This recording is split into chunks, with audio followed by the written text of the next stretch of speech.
So, when it comes to the government, they love to keep secrets. You know, sometimes it's the expensive ones, and other times they're trying to keep their location secret. But according to a couple of tweets that I'm going to show you today, I don't know, it looks as if everyone's got some secrets.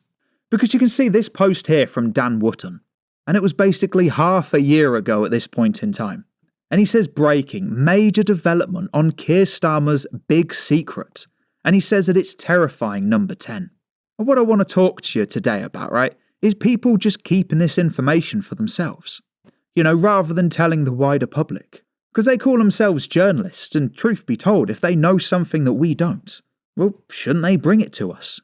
Because this was about, you can see there, it was the story, quote, rocking Westminster, and is about the shape of the PM's family.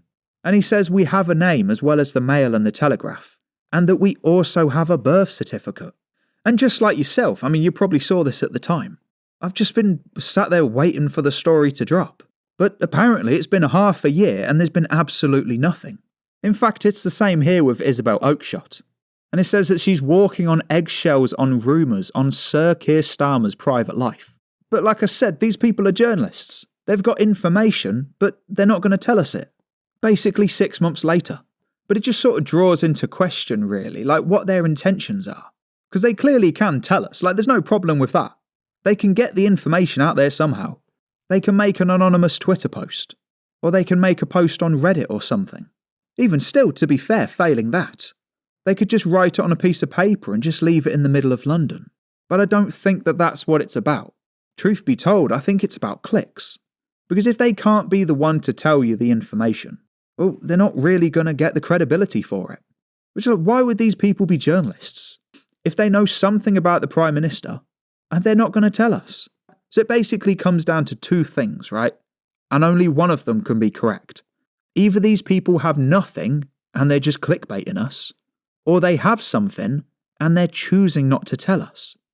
And I'm going to leave that up to you to decide which one's worse. But all I know is that if I had some information like that, and if I had a birth certificate of the Prime Minister and something dodgy, I'd be booking a day off work to tell you. I wouldn't sleep that night. There'd be no need. I'd be making that video then and there. Not just staring into the camera like this, while not giving us any information at all. Anyway, I'm sorry to do that to you. But if you enjoyed this daily Clown World video, then I would highly recommend to check out this one. Because it turns out that Sadiq Khan has been spending millions to change our behaviour. This country has gone crazy.